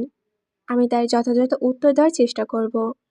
আর আজ আমরা এখানে একটা নয়, দুইটা ভিন্ন টাইমলাইনের ভিন্ন মামলা নিয়ে কথা বলবো। আর আজ এই দুইটা মামলার সমাধান হবে এইখানেই। আহনাফ হাসানের কথার সাথে সাথেই সাংবাদিকদের ভেতরে গুঞ্জন শুরু হয়ে গেল।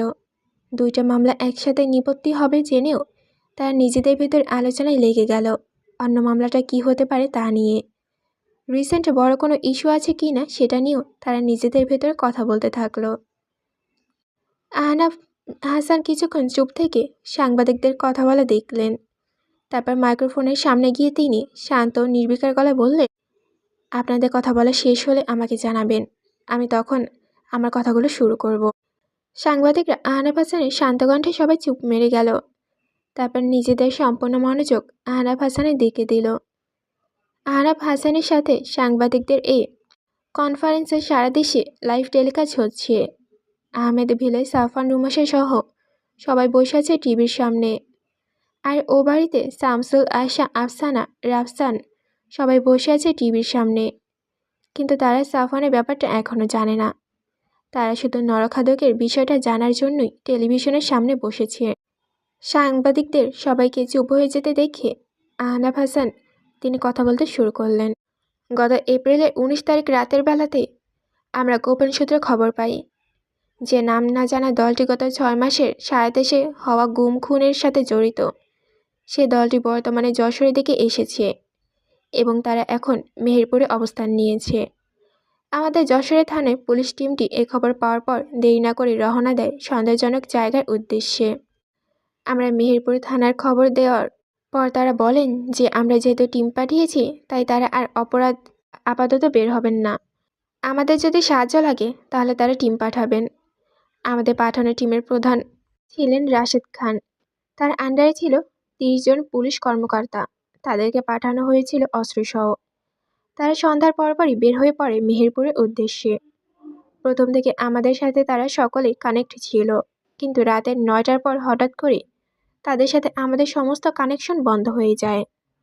সবার ফোনই বন্ধ বলছিল। ওইদিকে এমনিতেও নেটওয়ার্কের সমস্যা দেখা দেয় বলে এই বিষয়টা নিয়ে আমরা কেউ তেমন মাথা ঘামাইনি প্রথমে। কিন্তু ক্রমে ক্রমে যখন রাত বাড়তে থাকলো তখন আমরা আবারও তাদের সাথে কানেক্ট করার চেষ্টা করলাম, কিন্তু ফলাফল শূন্য। এরপর আমরা এই খবর পাঠালাম মেহেরপুর থানায়, কিন্তু তারা জানালো যে তারা এই মুহূর্তে ওই গভীর জঙ্গলে পুলিশ ফোর্স পাঠাতে পারবে না, কারণ তারা পুলিশ ফোর্সের একটা বড় অংশ অন্য একটা কাজে আটকে আছে। আর সে কয়েকজন থানাতে ছিল, তাদের উপস্থিতি তাদের সহসা কুলাচ্ছে না আর সাহসও হচ্ছে না, কারণ কে কখন গুম হয়ে যায় তার কোনো ইত্যা নেই। এইসবের মাঝে রাত 2টোর দিকে আমার ফোনে কল আসলো আমাদের থানার একজন পুলিশ সদস্য আফতাব হোসেনের। পুলিশ সুপার তার পাশে দাঁড়ানো আফতাব হোসেনকে দেখিয়ে তার দিকে ইশারা করলেন। এরপর আফতাব হোসেন বললেন যে আমাদের পুরো সদস্য সবাইকে বিশাল লোকবহলের একটা গ্রুপ এসে ধরে নিয়ে গেছে, বেঁধে রেখেছে, এবং অলরেডি তারা 2 জন পুলিশ কর্মকর্তাকে বারবিকিউ করে ঝুলিয়ে রেখেছে। এমনকি তারা ওই নরখাদকদের পেটে যেতে চলেছিল যদি না সেই অসম সাহসী ব্যক্তিটা, যার এই পুরো পুলিশ কারবারের সাথে কোনো সম্পর্ক নেই এবং যাকে এই দেশের মানুষ একসময় দূর দূর করে দূরে ঠেলে দিয়েছিল, সে এসে আমাদের পুলিশ টিমটাকে ওই নরখাদকদের হাত থেকে না উদ্ধার করত। আহনাফ হোসেনের বাক্য শেষ হতে না হতেই সাংবাদিকদের ভেতরে আবারও গুঞ্জন শুরু হলো। সবাই নিজেদের ভেতরে সেই ব্যক্তিটা কে হতে পারে সেটা নিয়ে ফিসফিস করে কথা বলছে। আহনাফ হোসেন তাদেরকে চুপ করে যেতে বলল। তারপর সেদিনের পুরো ঘটনা এই মাথা থেকে ও মাথা বিস্তারিত বললেন। নরখাদকদের লিডারের পরিচয় দিল, তার এই কাজের পেছনে উদ্দেশ্য সেটা বলল, এবং অন্যান্য বাংলাদেশিগুলো কিভাবে এই লাইনে এসেছে সবকিছু সুন্দরভাবে বিবরণ দিয়ে বর্ণনা করল। শুনতে শুনতে সাংবাদিকদের মুখ পুরো থ হয়ে গেল, কারো মুখে আর কোনো আওয়াজ আসছে না। নরখাদকগুলোর কর্মকাণ্ড এমন লোমহর্ষক বর্ণনা আর সে নরখাদকের হাত থেকে পুলিশ টিম সহ অন্যান্য সাধারণ মানুষদের উদ্ধারের রোমাঞ্চকর বর্ণনা শুনে গায়ের পশম দাঁড় হয়ে গেল সবার। মন্ত্রমুগ্ধের মতো আহনাফ হাসানের বলা প্রতিটা কথা গিলতে থাকলো তারা। শুধু সাংবাদিকেরা নয়, দেশের প্রতিটা অলিগলির সবাই কনফারেন্সের লাইভ দেখে সবাই বাকশূন্য হয়ে গেল এই বিভৎসর ঘটনার প্রতিটা মুহূর্তের বর্ণনা শুনে। আর সেই নাম না জানা ব্যক্তিটার পরিচয় জানার জন্য সবাই অধীর আগ্রহ নিয়ে বসে রইল। আহনাফ হাসানের কথা বলা থামানোর পরই সবাই যেন সম্মিত ফিরে পেল, নিজেদের জায়গায় নড়েচড়ে বসল সবাই। একজন সাংবাদিক কৌতূহল দমিয়ে না রাখতে পেরে জিজ্ঞেস করে ফেলল, স্যার, যে লোকটা এমন দুঃসাহসী কাজ করেছে সে কে? আর যে দ্বিতীয় বিষয়টা যেটার কথা আপনি বলেছিলেন সেটা বা কি? আহনাফ হাসান কিছুক্ষণ সময় নিল, তারপর দম ছেড়ে বললেন, এই লোকটার ব্যাপারে জানতে হলে আপনাকে আজ থেকে 1 যুগ পেছনে চলে যেতে হবে। আপনারা এখানে উপস্থিত সবাই প্রায় তরুণ। আপনারা কেউ এতগুলো দিন আগের ঘটনা জানেন কি না, বা জানলেও আপনাদের মনে আছে কি না তা আমি জানি না, কিন্তু তারপরও পুরো ব্যাপারটা আমি আপনাদের সামনে খুলে বলবো। আজ থেকে 1 যুগ আগে আমাদের যশোর জেলা থেকে আমাদের কলেজের বোটানি ডিপার্টমেন্টের একজন প্রফেসরকে কিডন্যাপ করে নিয়ে গিয়েছিল আমেরিকার একদল সন্ত্রাসী, যার স্ত্রী তার কিডন্যাপ হওয়ার কিছুদিন আগে কিডন্যাপ হয়েছিল। এবং সেই মেয়েকে আমরা রাত দিন এক করে সমস্ত যশোর জেলা প্রতিটা অলিগলি খুঁজেছিলাম। আমরা প্রথমে জানতাম না যে সে কিডন্যাপ হয়েছে এবং তাকে দেশের বাইরে নিয়ে যাওয়া হয়েছে। সে অসাধারণ মেধাবী কঠিন ব্যক্তিত্ব সম্পন্ন লোকটা আমরা খুঁজতে নেমেছিলাম বিশাল টিম নিয়ে। কিন্তু এরপর যখন জানলাম সে কিডন্যাপ হয়েছে এবং তাকে একদল আমেরিকান সন্ত্রাসী এসে তুলে নিয়ে গেছে, তখন আমরা তাকে সেখান থেকে ফিরিয়ে আনার চেষ্টা করি। কিন্তু সেই মুহূর্তে সারা দেশে একটা গুঞ্জন ছড়িয়ে পড়ে যে সেই কিডন্যাপ হওয়া লোকটি একজন প্রফেশনাল মার্ডারার। সে কিনা টাকার জন্য বড় বড় ব্যক্তিদের বর্গের থেকে বায়না নিয়ে তাদের কাঙ্ক্ষিত কাজগুলো করে দেয় এবং তারাও এইসব কাজে নাকি অনেক খুশি হয়। আরও গুঞ্জন শোনা গেল সে নাকি সাধারণ কোনো মানুষ নয়, তার শরীরে এমন কিছু সমস্যা বিদ্যমান যা অন্য সাধারণ মানুষের শরীরে পূর্বে কখনো দেখা যায়নি। আর এই গুঞ্জনগুলো ছড়ানো আমাদের থানা থেকেই কিছু মানুষ ফাঁস করেছে এইসব। এ থানারই একজন মহাপুরুষ টাকার লোভে সেদিন এই কাজ করলো। পুরো দেশে এই খবরটা ছড়িয়ে দিল, আর এখন এই খবরটা অশোকের মতো সমস্ত দেশের অলিগলিতে ছড়িয়ে পড়ল। আর এই গুজবের সত্যতা বিচার না করেই আমাদের দেশের সমস্ত মানুষ সেই সম্মানহীন ব্যক্তিটার বিরুদ্ধে চলে গেল। সে কিনা নিজের পরিবার পরিজন আত্মীয় স্বজন সবাই থেকে আলাদা হয়ে সম্পূর্ণ একাকী কোথাও কোন জরাবিচ্ছিন্ন এলাকাতে নিজের দিনাপিত করলো। আর তাকে কিডন্যাপ করার কারণটা জানেন? কারণ ছিল তার শরীরে পাওয়া এক বিশেষ ধরনের লিকুইড, যার বাজারে মূল্য ছিল আমাদের ধারণার অনেক অনেক বাইরে। আর এই কারণে, শুধুমাত্র এই কারণে তারা সেই সম্মানিত ব্যক্তিটাকে কিডন্যাপ করে নিয়ে গেল নিজেদের স্বাস্থ্যসিদ্ধির জন্য। আর এই আজগুবি বিষয়টা তারাই রটিয়ে দিয়ে গিয়েছিল যে তাদের ব্যবসার কোনো ভাটা না পড়ে, যেন কেউ যেন তাদের কাছে বাধা দিতে না আসে। তাহলেই হলো আমাদের দেশের জনগণের আবেগে তাড়িয়ে হয়। গুঞ্জনে কান দিয়ে সেই লোকটার দেশে ফিরে আনা সম্পূর্ণ বিরোধিতা করে বসলো। আর আমরাও জানতে পারলাম এই বিষয়গুলো। তারপর আমরাও জনগণের আন্দোলনের চাপে পড়ে তাদের এই দেশে ফিরে আনায় ব্যর্থ হলাম, তাকেও তার স্ত্রীকেও। তার পরিবারে হাজার চেষ্টা করলেও, হাজার আকুতিমিনতি করলেও আমাদের কানে সেই আকুতিমিনতি ঢোকেনি। আমরা কিছু করতে পারিনি তাদের জন্য। আর সম্পূর্ণ বিনা অপরাধে আমাদের আবেগের কারণে সেই সমস্ত রকমের মেধাবী মানুষটার নিদারুণ অসহনীয় কষ্টের ভেতর দিয়ে নিজে দিনাভেদ করত। কিন্তু সে দমে যায়নি, সে আবার ঘুরে দাঁড়িয়েছে। এই দেশে মানুষের প্রতি হওয়া তীব্র বিতৃষ্ণা থেকে সে নিজেকে প্রমাণ করার জন্য আবার শক্ত হয়েছে, নিজের পায়ে দাঁড়িয়েছে, নিজেকে পরিবর্তন করেছে, নিজের চেহারা পরিবর্তন করেছে, নিজের সব কিছুর পরিবর্তন করেছে। নিজের হারিয়ে যাওয়া স্ত্রীকে খুঁজে বের করে আবারও তাকে ভালোবেসে পরম আবেশে আগলে নিয়েছে নিজের সাথে। আর সেই নতুন পরিচয় এই দেশে আবার সে ফিরে এসেছে শুধুমাত্র নিজের পরিবারটাকে একবার চোখে দেখার জন্য। আর তার এই দেশে ফেরার কারণে এই বিশাল নরখাদক গোষ্ঠীটাকে হাতে নাতে ধরা গিয়েছে। এই নরখাদকগুলোর থেকে আমরা রেহাই পেয়েছি, পুরো দেশের মানুষ। যে নরখাদকরা আমাদের থেকে মাত্র 6 মাসেই কেড়ে নিয়েছে 217টি প্রাণ। সে রাতে সেই সম্মানিত ব্যক্তিটা চাইলেই আপনাদের আপন জনদের করুণ চিৎকার উপেক্ষা করে চলে যেতে পারত ওই রাস্তা থেকে, যেভাবে আপনারা তার আর তার পরিবারের করুণ চিৎকার উপেক্ষা করেছিলেন। কিন্তু সে তা করেনি।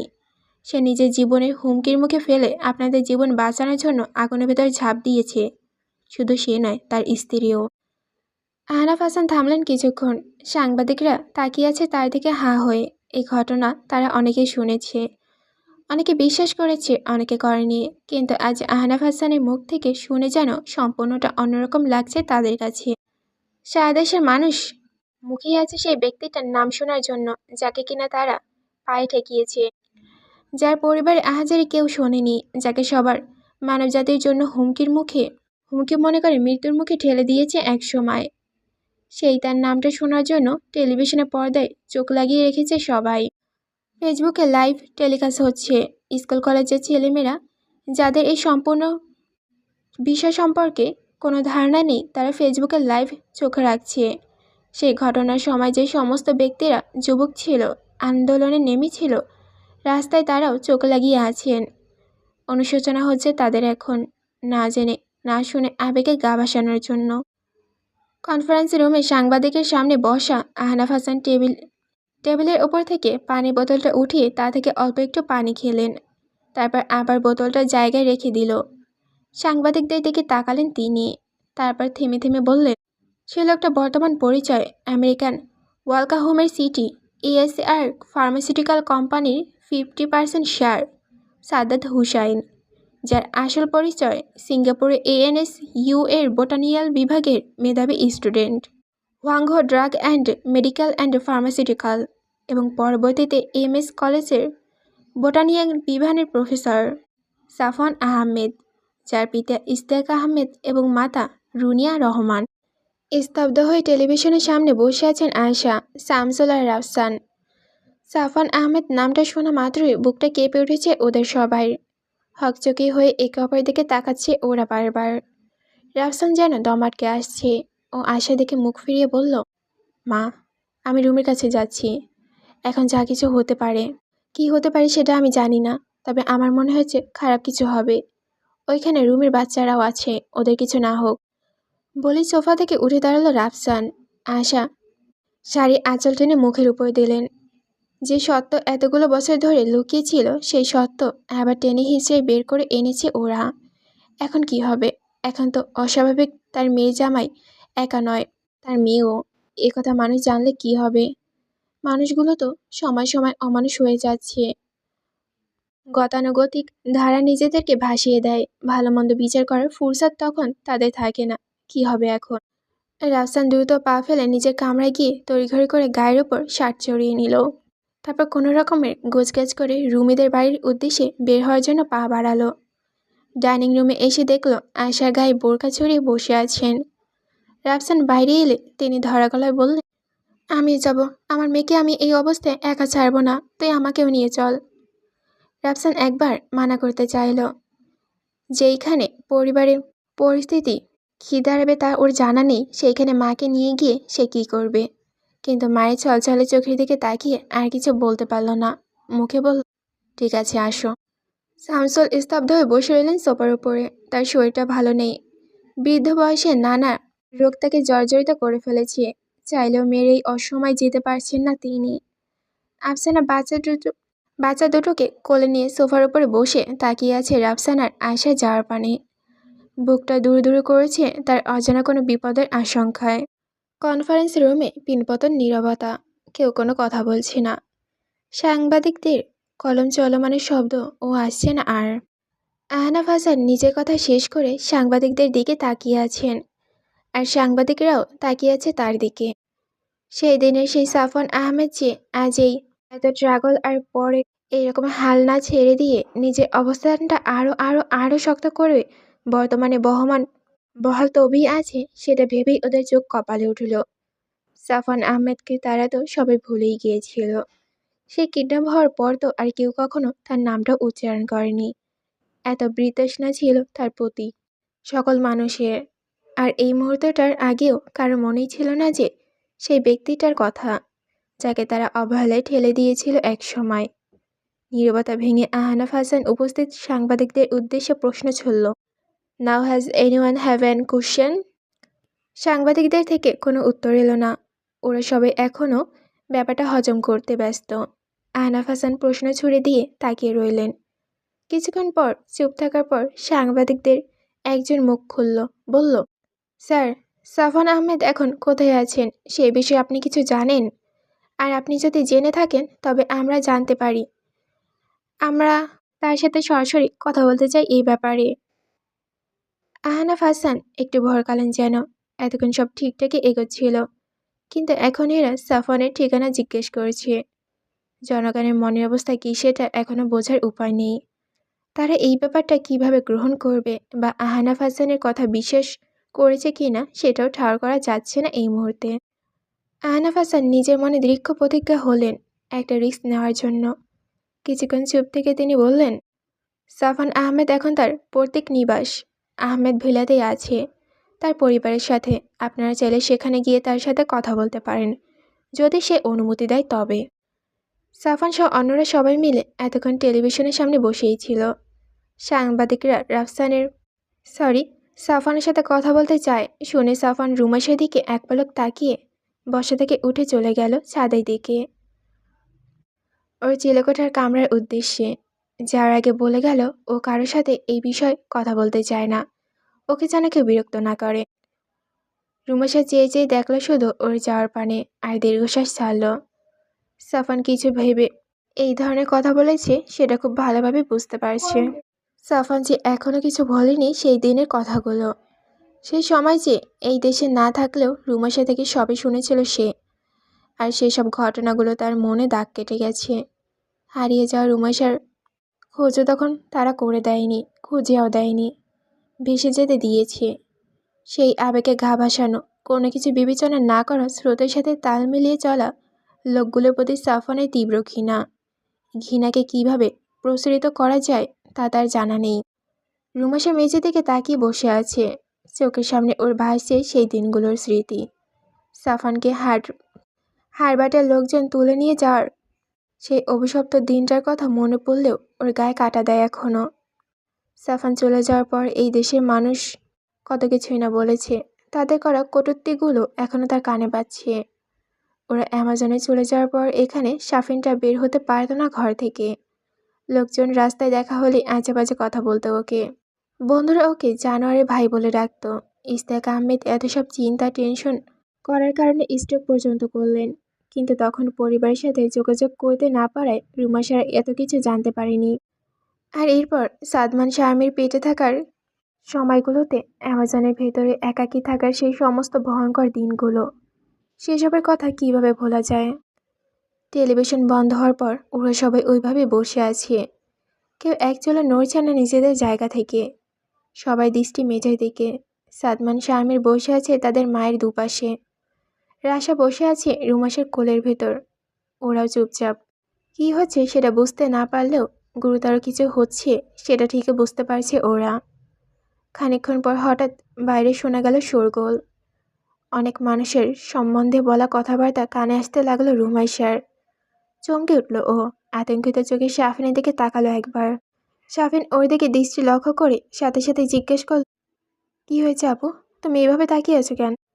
শাফিনের কথায় বাকিরাও রুমাসের দিকে ফিরে তাকালো। রুমাসের শাফিনের দিকে তাকাইয়ে বলল, কার যেন আসছে শাফিন, একসাথে অনেক অনেক লোক, তাদের পায়ের শব্দ আমি শুনতে পাচ্ছি, ওদের কথা শোনা যাচ্ছে, ওরা এদিকে আসছে। রুমাসার কথা শুনে গলা শুকিয়ে এলো রুনিয়ার। তড়িঘড়ি করে বসা থেকে উঠে দাঁড়িয়ে তিনি সাদমান আর শাহমিরের কাছে এগিয়ে এলেন। তারপর ওদের দুজনের হাত ধরে আতঙ্কিত গলায় শাফিনকে বললেন, শাফিন, তুই বাচ্চাদেরকে নিয়ে তোর রুমে যা, সোনিয়াকেও নিয়ে যা তোর সাথে, মোটেও বাইরে বেরোবি না। পরিস্থিতি কি হয় বলা যায় না, এখনই যা, একটু দেরি করিস না। শাফিন মায়ের উদ্বেগটা বুঝতে পারল। ও বসা থেকে উঠে সোফায় বিধ্বস্ত হয়ে বসে থাকা রুমাসার কোল থেকে রাশাকে নিল। তারপর সাদমান আর শাহমিরের বলল সোনিয়ার সাথে আসতে, বলেই ও সিঁড়ি বেয়ে উপরে উঠে গেল দোতলায়। সোনিয়াও তড়িঘড়ি করে গেল ওর পেছন পেছন। রুমাসা মেইন ডোরের দরজার দিকে তাকিয়ে দাঁত মুখ শক্ত করে বসে রইল। রুনিয়াকে বলল, ফুপ্পি, তুমি ফুপ্পাকে নিয়ে ঘরে যাও, আমি এখানেই আছি, দরজা দিয়ে দিও ভেতর থেকে। রুনিয়া কিছু বলার আগে ইশতিয়াক ভাঙা ভাঙা গলায় বলে উঠল, আমিও এখানেই থাকবো, আমি এখান থেকে কোথাও যাব না। ওরা যদি কোনো আঘাত করে তবে সেটা যেন আমার গায়ে এসেই পড়ে। আমার এমনিতেও দিন ফুরিয়ে গেছে, আমার বড় ছেলেটার জন্য আমি কখনোই কিছু করতে পারিনি।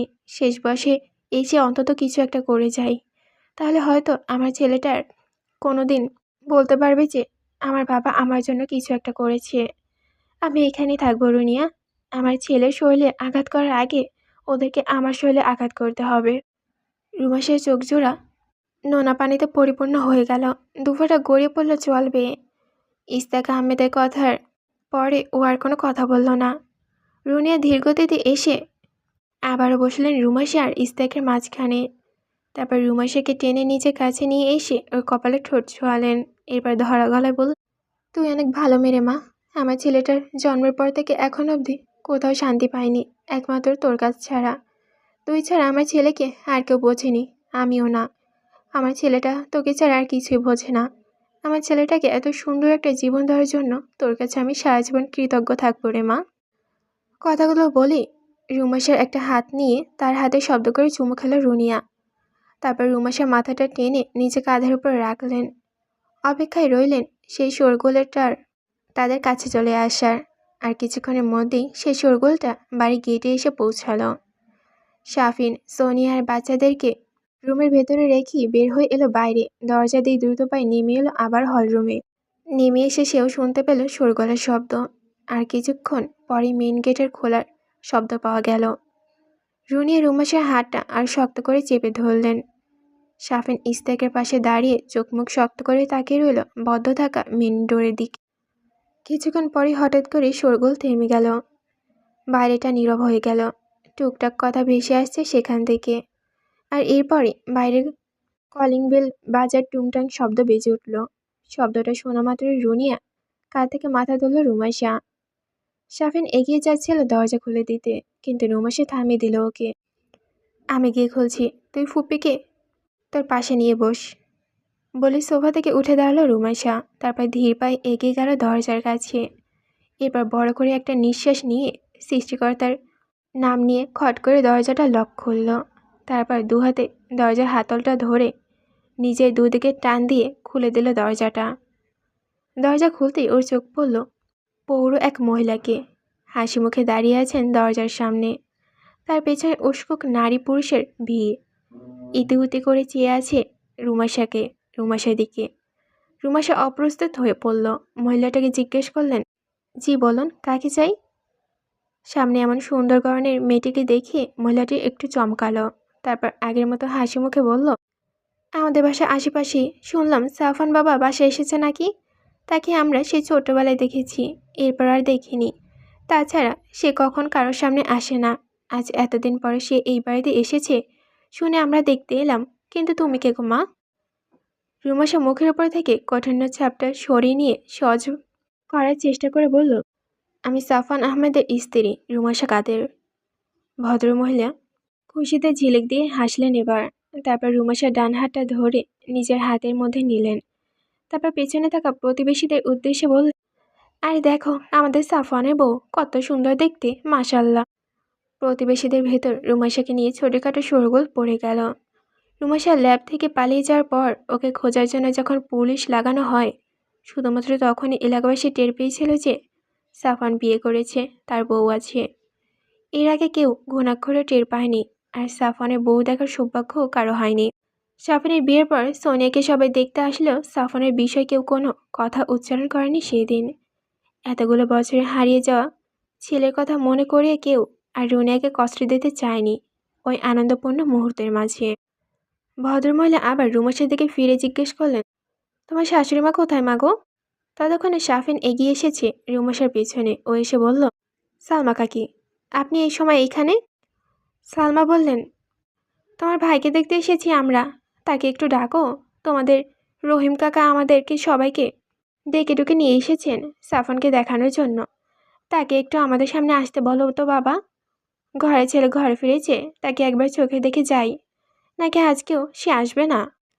রুমাসা সাফিনের দিকে একবার চোখে তো এক পলক তাকালো। কি উত্তর দেবে ভেবে পাচ্ছে না ও। সাফান স্পষ্ট করে বলে গেছে কেউ যেন তাকে ডিস্টার্ব না করে। কারোর সাথে ও কোনো রকমের কথা বলতে চায় না। তাহলে এখন কি করবে? রুমাসা ভেবেচিন্তে কিছু একটা বলবে, তার আগেই রাস্তা থেকে শো শো করে কয়েকটা গাড়ি এসে দরজার মেন গেটে থামলো। তারপর সে গাড়ি থেকে সাংবাদিকদের একটা বিশাল দল নেমে এলো হুড়মুড় করে। আর তার পেছনে এলো একটা পুলিশের গাড়ি। সেখান থেকে নামলো আহনাফ হাসান, কবির হোসেন সহ আরও বেশ কিছু পুলিশ কর্মকর্তা। সাফওয়ানের পরিবারের ওপর কোনো ধরনের অ্যাটাক হলে সেটা প্রতিরোধ করার সব রকমের প্রস্তুতি নিয়ে এসেছে তারা। গাড়ির শব্দ শুনে প্রতিবেশীদের দলটা পেছনে ফিরে তাকালো। এতগুলো সাংবাদিকদের দেখে তারা তাদের আসার জন্য রাস্তা ছেড়ে দিল। আর এতগুলো গাড়ি আহমেদ ভিলায় যেতে দেখে আরও যেসব লোক আশেপাশে বাকি ছিল তারা হুড়মুড় করে আহমেদ ভিলার দিকে ছুটে আসতে লাগলো কি হয়েছে দেখার জন্য। মেন গেটের ভেতরে এক ধরনের হুড়মুড়ি বেঁধে গেছে। আহনাফ হোসেন তার সাথে আসা কনস্টেবল গুরুদের আদেশ দিলেন পরিস্থিতি সামলাতে। তারা এসে উস্কুক জনতার একপাশে সরিয়ে আনার চেষ্টা করলো, কিন্তু লোকজনগুলো সব সাফওয়ান আহমেদকে দেখার জন্য উঠে পড়ে লেগেছে। কনস্টেবলদের হাঁকাহাঁকি, চিৎকার কোনো কিছুই তাদের কানে পৌঁছাচ্ছে না। সাংবাদিকদের কয়েকজন ভিড় ঠেলে রুমাশা আর সাফিনের কাছে পৌঁছালো। তারপর বলল, আমরা সাফওয়ান আহমেদের সাথে কথা বলতে চাই, তাকে যদি একটু বাইরে আসতে বলতেন। রুমাশা শক্ত গলায় বলে উঠল, তিনি এখন কারোর সাথে কথা বলবেন না। শুধু এখন কেন, কোনো সময় বলবেন না। ভালো হয় আপনারা তাকে বিরক্ত না করুন। যা জানার, যতটুকু জানার আপনারা জেনে গেছেন। এখন তার সাথে নতুন করে কথা বলার কিছু নেই। সাংবাদিকদের অন্য একজন বলল, প্লিজ ম্যাম, স্যারকে একটিবারের জন্য আমাদের সাথে কথা বলতে বলুন। আমরা শুধু কয়েকটা প্রশ্ন করব আর কিছু শর্ট নেব, প্লিজ ম্যাম। রুমাশা পেছন থেকে সাফিনের উদ্দেশ্যে একবার পেছন ফিরে তাকালো। তখন সাফিন বলে উঠল, আমার ভাই এখন কারোর সাথে কথা বলবে না। আপনারা এখন সারাদিন বসে থাকলেও না। এখন আপনারা আসতে পারেন। সাফিনের বাক্য শেষ হতেই রুমাশা দরজাটা বন্ধ করতে যাচ্ছিল। তার আগেই সাংবাদিকটা বলে উঠল, ম্যাম ম্যাম, দুটো কথা বলি প্লিজ। এরপর সে পেছন ফিরে ফিসফিস করে তার অন্য সঙ্গীটাকে বল, আহনাফ স্যারকে ডেকে নিয়ে আয় তাড়াতাড়ি। তারপর আবার সামনের দিকে তাকালো। আপনার পরিচয়টা জানতে পারি ম্যাম? আপনি সাফওয়ান আহমেদের কে হন? রুমাশা বিরক্তিতে বুড়ো কুচকে ফেলল। তারপর নিজেকে সামলে নিয়ে বলল, আমি ওনার স্ত্রী। সাংবাদিকটার মুখে যেন লাইটের আলো জ্বলে উঠল। সে অতি উৎসাহ নিয়ে বলল, প্লিজ ম্যাম, স্যারকে একটিবারের জন্য একটু আমাদের সাথে কথা বলতে বলুন। আমরা শুধু অল্প কয়েকটা প্রশ্ন করব। না, প্রশ্ন করব না ম্যাম, স্যারকে শুধু চোখের দেখা দেখব, কয়েকটা পিকচার নিয়ে চলে যাব, প্লিজ ম্যাম, প্লিজ। এমন সময় আহনাফ হাসান এগিয়ে এলেন সাংবাদিকদের কাছে। তারপর রুমাশাকে প্রশ্ন করার সাংবাদিকটার দিকে এক পলক তাকিয়ে রুমাশার দিকে তাকিয়ে তিনি তারপর বললেন, এরা খুব আগ্রহ নিয়ে এসেছে সাফনের সাথে কথা বলতে। ওকে একটু আসতে বলো। ওর কথা শুনেই চলে যাবে সবাই। ও কিছু না বলুক, অন্তত একটু দেখা দিয়ে যাক। রুমাশা আহনাফ হাসানের সাথে সহমত হতে পারল না। সে চোখে তো একবার সাফনের দিকে তাকালো, তারপর আবারও আহনাফ হাসানের দিকে তাকিয়ে বলল, ঠিক আছে, আমি দেখছি কি করা যায়। তারপর দরজা থেকে সরে এসে ভেতর থেকে দরজাটা বন্ধ করে দিল। তারপর সাফিনকে বলল, আমি দেখে আসছি তোর ভাইয়ের কি হয়েছে, কি করেছে। তুই ফুপ্পির কাছে বস, আর ফুপ্পাকে বল চিন্তা না করতে, সব কিছু ঠিকঠাক আছে। সাফিনকে এই কথাগুলো বলে রুমাশার ছাদের দিকে পা বাড়ালো। সাফান চিলেকোঠার কামরায় পড়ার টেবিলে বসে আছে, ওর হাতে ওর মোবাইল, তাতে রুমাশা আর ওর একটা পিকচার, অ্যামাজনের ভেতরে তোলা, সাফানের খুব প্রিয় একটা জায়গাতে। সাদমান আর শাহমিরে যখন 4 বছরে পড়ল, তখন একদিন বাচ্চাদেরকে জোনাসের জিম্মায় রেখে এসে ওরা ঘুরতে গিয়েছিল জঙ্গলের ভিতরে। ফটোটা সেখানেই তোলা। অনেক অনেকগুলো নীল আর সবুজ রঙা উড়ান্ত প্রজাপতির ভেতরে দাঁড়িয়ে আছে সাফওয়ান। ওর পরনে শুধু একটা ট্রাউজার, গায়ের টি শার্টটা পাশে খুলে রেখেছে মাটিতে। আর রুমাশার পরনে একটা মেরুন রঙা ক্রুপ টপ আর ছাই রঙা ঢোলা প্যান্ট। সাফওয়ানের জলজলে চোখ জোড়া ক্যামেরার দিকে, কিন্তু রুমাশার ক্যামেরা দেখে কোনো ভ্রুক্ষেপ নেই। ও প্রজাপতি দেখতে ব্যস্ত। ওর মাথা, হাত, কাঁধ, ঘাড়ে, পোশাকের সব জায়গা জুড়ে প্রজাপতি বসা। আর ওর মুখে বিশ্বজয়ের হাসি, চোখ মুখে আনন্দের ফেয়ারা। রুমাশার এমন প্রাণবন্ত হাসি সাফওয়ানের খুব কমই দিনই দেখেছিল। এই দিনটা সেই দিনগুলোর ভিতরে একটা, আর সেই অসাধারণ মুহূর্তটা ক্যামেরাবন্দি করে রাখা। সাফওয়ান খুব মনোযোগ দিয়ে রুমাশার ওই হাসি মুখটা দেখছে। ওর কানে বাজছে সেদিনের সেই হাসির খিলখিলে শব্দটা। নিজের ভারী হয়ে থাকা মাথাটা হালকা করতে রুমাশার এই চেয়ারটা ওর জন্য যথেষ্ট। এমন সময় কামরা দরজা ঠেলে ভেতরে ঢুকলো রুমাশা। সাফওয়ানের মাথা তুলে দেখলো ওকে, তারপর হাতের ফোনটা বন্ধ করে টেবিলের উপর রেখে দিল ও। রুমাশা এসে ওর পেছনে ওর গা ঘেঁষে দাঁড়ালো। তারপর নিজের ডান হাতের আঙ্গুলগুলো দিয়ে সাফওয়ানের ঝাঁকড়া চুলগুলো ভেতরে চলমান করে দিল। তারপর নরম গলায় বলল, তোমার একবার যাওয়া উচিত সাফওয়ান। বাইরে অনেক লোক এসে দাঁড়িয়ে আছে তোমাকে এক পলক দেখার আশায়। সাফওয়ান কিছুই বলল না। রুমাশাও চুপ করে রইল কিছুক্ষণ। তারপর আবার বলল, ওরা একবার ভুল করেছে, কিন্তু ওরা এখন ওদের ভুল বুঝতে পেরেছে। বুঝেছে বলেই আজ তোমাকে দেখার জন্য হুমড়ে পড়েছে ওরা। তোমার প্রতিবেশীরাও এসে ভিড় জমিয়েছে তোমাকে একবার দেখার জন্য তারা উৎসুক হয়ে আছে। তোমার একবার নিচে যাওয়া উচিত সাফওয়ান। ওদেরকে তোমার বুঝিয়ে দেওয়া উচিত যে তুমি কোনোভাবেই হার মানতে পারো না, হার মানার পাত্র নাও। শত বাধা বিপত্তির পরেও তুমি এখনো সদর্পে দাঁড়িয়ে আছো নিজের পায়ে।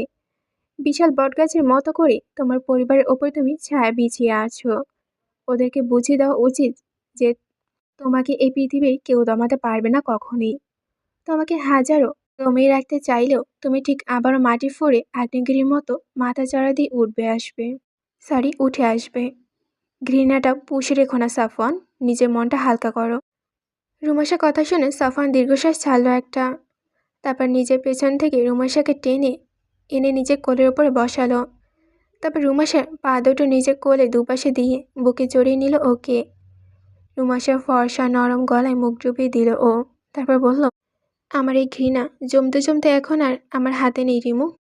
আমি জানি না এই ঘৃণা আমি কিভাবে আমার মন থেকে দূর করব। কখনো পারবো কিনা সেটাও জানি না, তবে আমি চেষ্টা করব রিমু।